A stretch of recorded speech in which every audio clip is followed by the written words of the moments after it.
முதல்ல ஒன்னு தெளிவா சொல்லிக்கிறேன். இது ரித்விக் கட்டகோட வாழ்க்கை வரலாறு கிடையாது. இது ஒரு புயல பத்தின கதை. இந்திய சினிமாவின் திசையையே மாத்தி போட்ட ரித்விக் கட்டக்குங்கிற அந்த புயலை நாம எல்லாரும் சேர்ந்து அவரோட மாணவரோட கண்ணோட்டத்துல ஒரே ஒரு நாள்ல அனுபவிக்க போறோம். வாங்க அந்த ஒரு அசாதாரணமான நாளுக்குள்ள நாமளும் போய் பார்க்கலாம். இந்த வார்த்தைகளை கொஞ்சம் கவனிங்க. ஒரு நார்வெஸ்டர் புயல போல. நார்வெஸ்டர்னு என்ன தெரியுமா? வங்காளத்துல வசந்த காலத்துல திடீர்னு வந்து எல்லாத்தையும் புரட்டி போட்டுட்டு போற ஒரு புயல். அவர் ஃபில்ம் இன்ஸ்டிடியூட் உள்ள நுழைஞ்சது ஒரு ப்ரொஃபஸர் வந்த மாதிரி இல்ல, ஒரு கட்டுக்கடங்காத இயற்கை சீற்றம் உள்ள வந்த மாதிரி இருந்துச்சு. அங்கிருந்தவங்களுக்கு அப்பவே புரிஞ்சிடுச்சு, இனிமே எதுவுமே பழைய மாதிரி இருக்க போறதில்லன்னு. ஆமா, நிஜமாவே ஒரு புயலோட வருகைதான் அது. அதுவரைக்கும் அந்த ஃபிலிம் இன்ஸ்டியூட்ல ரியலிசம், யதார்த்தவாதம்னு பேசிட்டு இருந்தாங்க இல்லையா? அந்த வார்த்தையோட அர்த்தத்தையே மொத்தமா கேள்விக்குள்ளாக்கினாரு. அவரோட என்ட்ரி அந்த இடத்தோட சிந்தனை போக்கையே உலுக்கி எடுத்துருச்சுன்னு சொல்லலாம். அவரை கொஞ்சம் கற்பனை பண்ணி பாருங்களே. ஒரு ரொம்ப சிம்பிளான பைஜமா, லைட் ரெட் கலர்ல செக் போட்ட குர்தா, கையில எப்பமோ ஒரு பீடி பையும் தீப்பெட்டியும் இருக்கும். ஆனா இதுல ஒரு ஆச்சரியம் என்னன்னா, இது எல்லாத்துக்கும் சம்பந்தமே இல்லாம பளபளன்னு துவைச்ச ஒரு சுத்தமான கைக்குட்டையும் தனியா வச்சிருப்பாரு. பார்த்தா இவ்வளவு சிம்பிளா இருந்தாலும் உள்ளுக்குள்ள ஒரு எரிமலை. அதுதான் ரித்விக் கட்டக். பண விஷயத்துல அவர் ஒரு குழந்தை மாதிரின்னு சொல்லலாம். நமக்கு கணக்கு வழக்கு பாக்குறதுனாலே ஒரு தலைவலி இல்லையா? அவருக்கு அது ஒரு பெரிய பாரமா தெரிஞ்சது. அதனால என்ன பண்ணுவாரு தெரியுமா? தன் கையில இருக்கிற எல்லா பணத்தையும் அப்படியே தம் மாணவன் கிட்ட கொடுத்துடுவாரு. இது சும்மா ஒரு பழக்கம் இல்ல, தம் மாணவன் மேல அவர் வச்சிருந்த அசைக்க முடியாத நம்பிக்கையோட அடையாளம் அது. சரி, இப்ப நாம பார்க்க போறது கலைக்கும் காசுக்கும் நடக்கிற ஒரு நேரடி மோதல். இது ஒரு சாதாரண மீட்டிங் இல்ல, இது ஒரு போர்க்களம். அந்த இடத்துல தான் கட்டக்கோட கலை நேர்மை ஒரு பெரிய டெஸ்டுக்கு உள்ளாச்சு. காட்சி நடக்கிற இடம் பாந்த்ரா, ஒரு ஃபிலிம் ப்ரொடியூசரோட ஆஃபீஸ். அந்த ரூம்குள்ள காசு காத்துட்டு இருந்துச்சு. பளபளப்பான டேபிள், பணத்தோட வாசனை. அந்த ப்ரொடியூசர் கட்டக்கைய எப்படியாவது தன்னோட கமர்ஷியல் வலையில சிக்க வைக்கணும்னு பார்த்தாரு. கொஞ்சம் கொஞ்சமா பிரஷர் ஏறிட்டே போச்சு. கொஞ்ச நேரம் ஃபார்மலா பேசி புகழ்ந்து எல்லாம் பேசி பார்த்தாங்க. கட்டக் இதையெல்லாம் கேட்டுட்டு பொறுமை இழந்து நேரா விஷயத்துக்கு வந்தாரு. சரி, இப்ப அசல் மேட்டருக்கு வாங்கன்னு சொன்னாரு. அவ்வளோதான், அந்த ரூம்ல டென்ஷன் உச்சத்துக்கு போச்சு. புயல் உருவாக ஆரம்பிச்சிடுச்சு. அடுத்து நடந்தது யாருமே எதிர்பார்க்காத ஒரு விஷயம். ப்ரொடியூசர் கொடுத்த அட்வான்ஸ் பணத்தை வாங்கின கட்டாக் அப்படி அந்த பணக்கட்டை தூக்கி காத்துல வீசி எறிஞ்சாரு. நோட்டுங்க எல்லாம் அவரோட மாணவன் மேல மழை மாதிரி கொட்டுச்சு. இது வெறும் கோபம் இல்ல, கலை எப்பவுமே காசு கடிப்பணியாதுன்னு அவர் செஞ்ச ஒரு பிரகடனம் அது. அந்த செயற்கையான ரூமோட மூச்சுமுட்டல்லேருந்து தப்பிச்சு அவங்க 2 பேரும் நேரா இயற்கையை தேடி ஓடுனாங்க.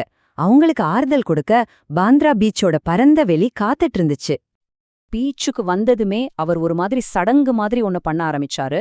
முதல்ல கோவமா தன்னோட செருப்ப கழட்டி மணல்ல வீசினாரு.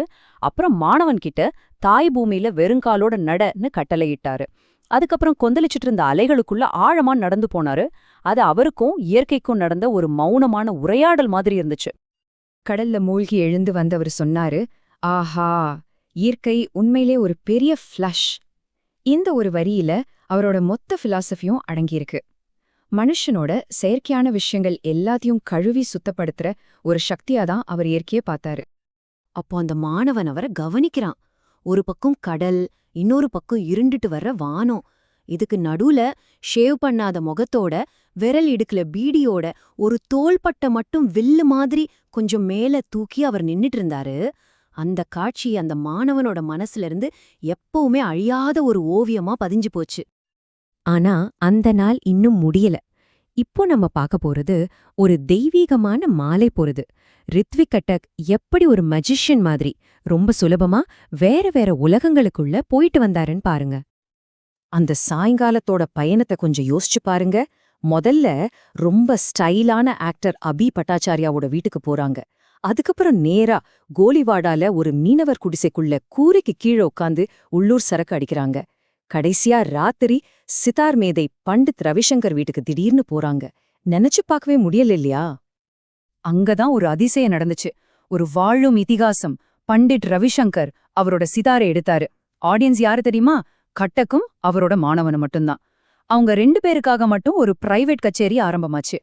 மனச உருக்குற அந்த ராகம் அதோட பீக் பாயிண்ட்டுக்கு போனப்போ, தரிசு கட்டக்கோட சினிமாகள்ல உச்சகட்ட காட்சிகள் மாதிரி ஒரு மொமெண்ட்ல டங்குன்னு சித்தாரோட கம்பி அறுந்துடுச்சு.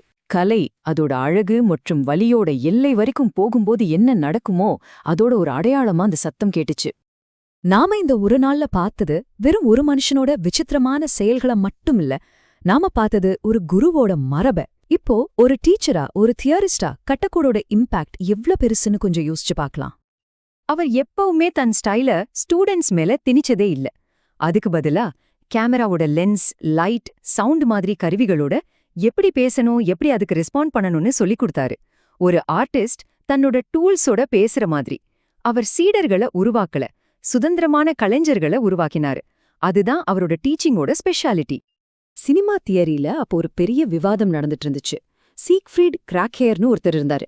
அவரோட தியரி என்னன்னா, சினிமாவோட வேலை யதார்த்தத்தை அப்படியே காப்பி அடிச்சு காப்பாத்துறதுங்கிறது தான். ஆனா கட்டக் இதை சுத்தமா ஒத்துக்கல. அவர் சொன்னாரு, இல்லவே இல்ல, மத்த எல்லா கலையையும் மாதிரிதான் சினிமாவும். இங்க யதார்த்தம்ங்கிறது ரொம்ப நுணுக்கமா கட்டமைக்கப்படுற ஒரு விஷயம். அதாவது கேமரா உலகத்தை படம் பிடிக்கல, அது ஒரு உலகத்தையே உருவாக்குது. இதுதான் அவரோட சினிமாவோட அடிநாதம். அவரோட மாணவர்களுக்கு உலக சினிமாவின் கதவை அகலமா திறந்து வச்சாரு.